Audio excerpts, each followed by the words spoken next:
The program here will get underway immediately.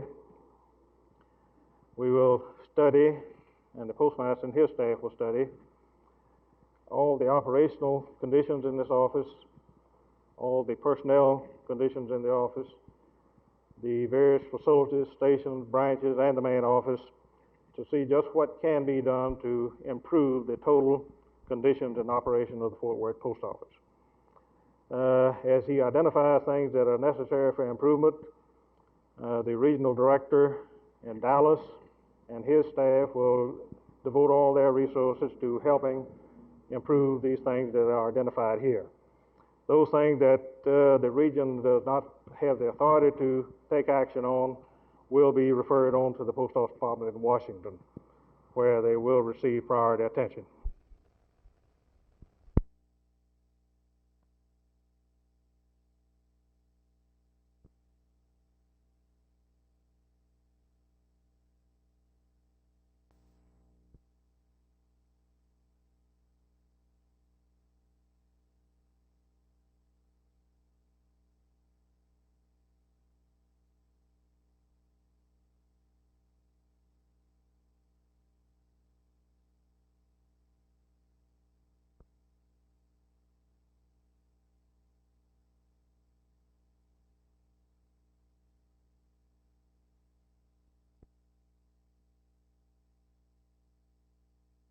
These findings were handed to the commissioners and to the administrators of the local public welfare department just this morning, that they also are entitled to some time to inspect our findings and to make determinations of their own according to what we have handed them. I further felt that it was not right to put these people in the position of having to immediately justify findings they had not even had the opportunity to read.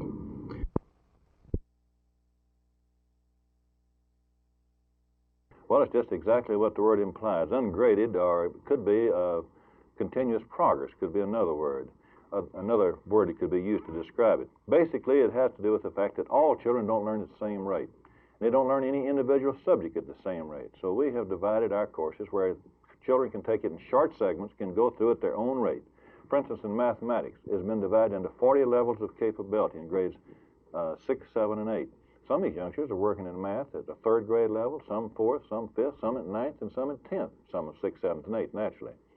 So what it amounts to, we find a level where they can achieve and successfully do the work, then we start building upon that point and going forward at their rate. If they're way below and are capable, they move much more rapidly when they have a base to build on. The same thing is true in math, the same thing is true in reading, it's true in English and in grammar, it's true in science, it's true in every subject we have except most of the electives. Therefore, we're going to a non-graded situation with a new type of report card which will report to the parents what the children are able to do.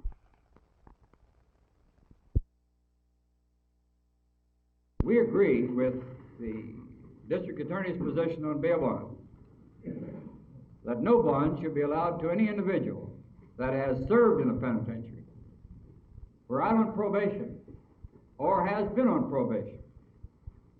You're not dealing with the first offender. You're dealing with an individual that causes, as the professional criminal tell us, Chief, that for every time that he's caught, he's committed 11 other crimes. I think the average, national average, is about 8.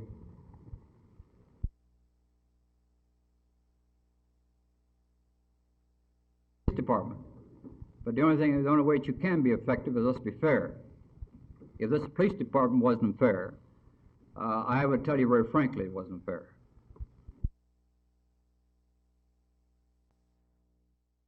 Well, there has been some professional agitation in the city of Dallas, no doubt about that. I don't think the Panther movement has caught on in Dallas, and it's not large in Dallas at this time, very limited in fact. But there has been some professional agitation on the part of some people in the city of Dallas, no question about that. What about the mafia implications? Well, it boils down to a question of what is organized crime. The mafia activity, in my opinion, is very limited here in Dallas, and I don't think it has a stronghold, a foothold in the city of Dallas. There has been some of the suspected members visiting Dallas at one time or another, and their influence may be felt in the community, but not extensively. And I think that the organized crime that we should be concerned about is that crime that being done by the professional criminals. These are the ones who are really giving us a bad time now in terms of the crime problem.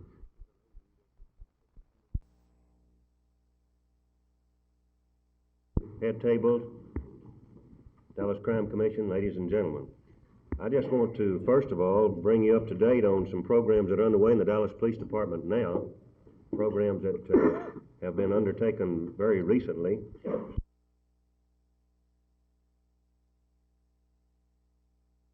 We are happy and relieved that the courts of this state have vindicated that decision and the previous annexation of Grand Prairie, all of which have been conducted in good faith. Now that the original dispute has been finally settled by the courts, the two cities must continue to cooperate in their efforts to continue to make this the greatest region in the country. We pledge ourselves to this task.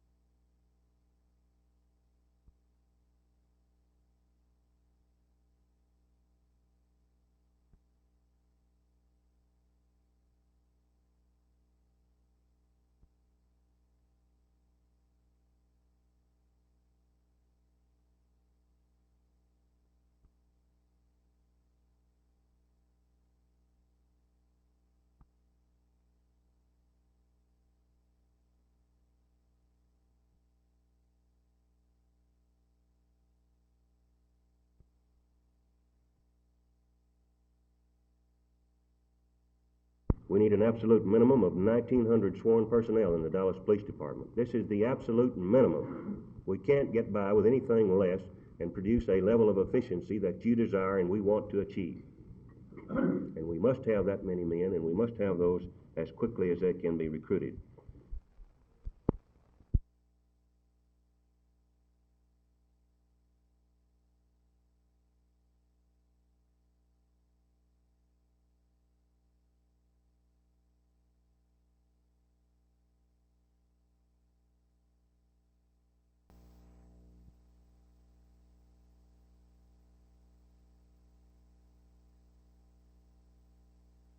For one thing, there seems to be a belief on the part of some citizens in the North Dallas area that a problem exists.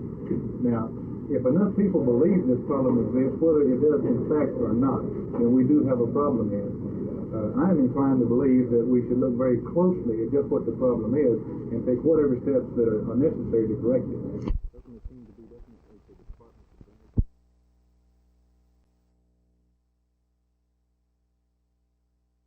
Fort Worth detectives Cobb and Cole have apparently solved the Paul Shelton sex slaying with the arrest of a 14-year-old boy.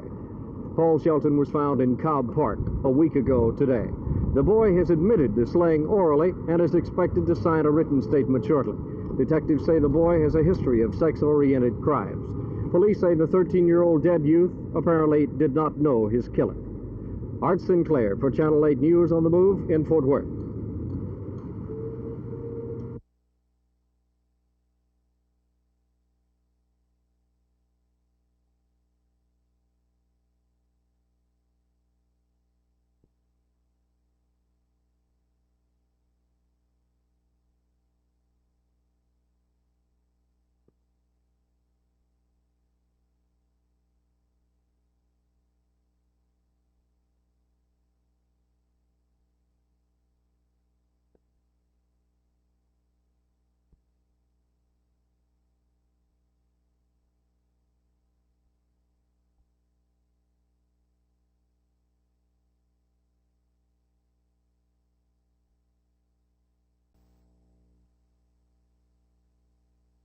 Mr. Sinclair, you asked me what we're trying to achieve in the city, in the river for the city of Fort Worth.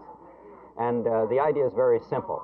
The river has been, over the last few years, at considerable expense, worked very well for flood control. Now what our assignment is to exploit the vast opportunities that the river provides for Fort Worth and all its citizens in terms of other uses, which would be compatible with flood control and won't destroy its ability to do that, but also add this tremendous dimension that a river can provide, particularly in a city like Fort Worth. All the great cities in the world, and I hope this will include Fort Worth, have used their riverfronts as not only places to move boats and traffic or to control floods, which many of them have to do, but also as places for people to stroll, places for people to picnic, and in addition to that, other things such as places for people to eat, restaurants, amusement areas, playgrounds, many different kinds of uses.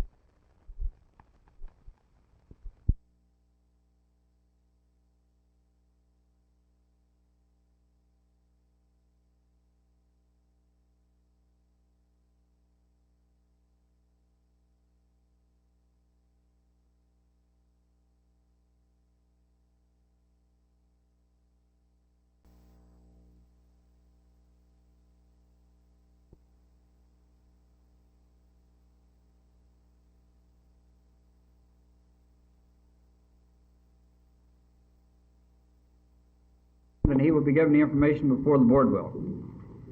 Because only in working this way can we overcome this thing, and we don't mean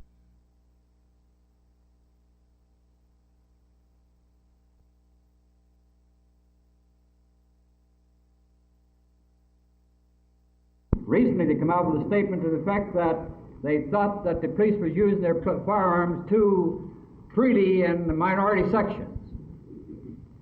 Three months ago we took a look at this, and we talked to responsible people in the minority section, not the SDS leaders, or not the Black Panther leaders, or this group. And they contend that this is not so.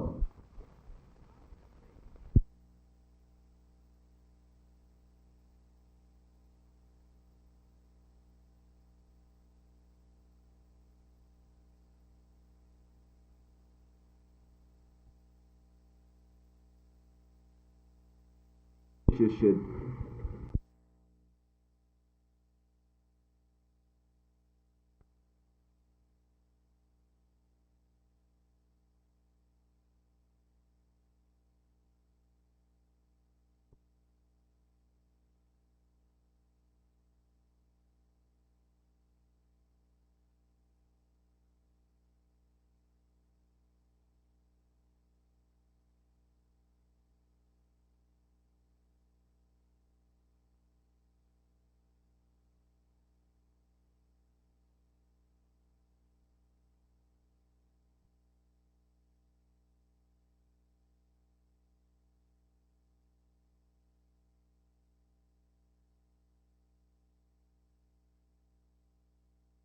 Dr. Nellums, we, the Committee of Better Schools, asked that the board tonight rescind the plan that has been submitted to HEW, and that we go back to HEW with a plan, to negotiate a plan whereby that we can have, let me get this right because we wrote this in committee, that we go back to HEW and ask them to renegotiate and replan and work a plan whereby that we can have a freedom of choice in our schools with transportation provided for anyone to go to any school of their choice beyond 2 miles of their home from the school, and that we go on record as wanting the neighborhood schools in our community and in our school district, and that with this, that the board gets with the parents and HEW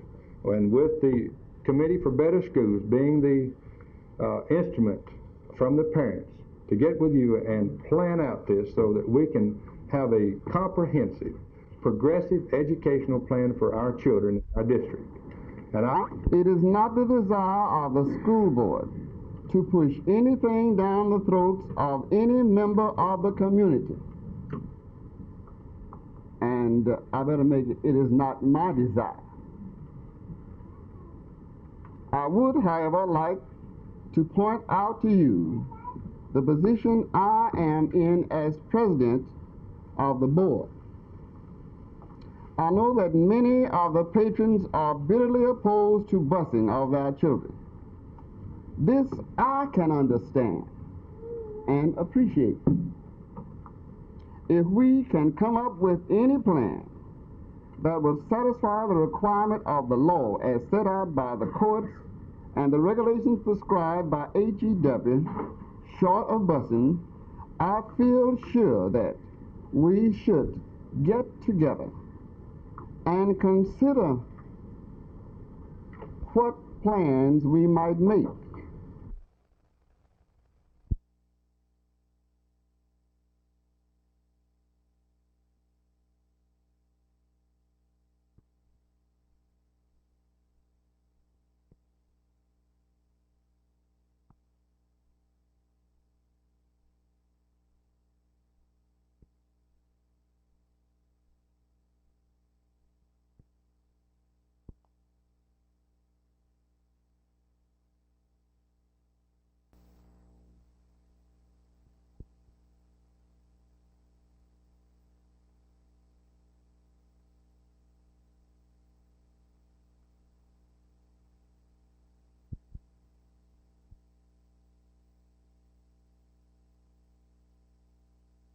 Questions of price are not here involved. This is the action that I urge.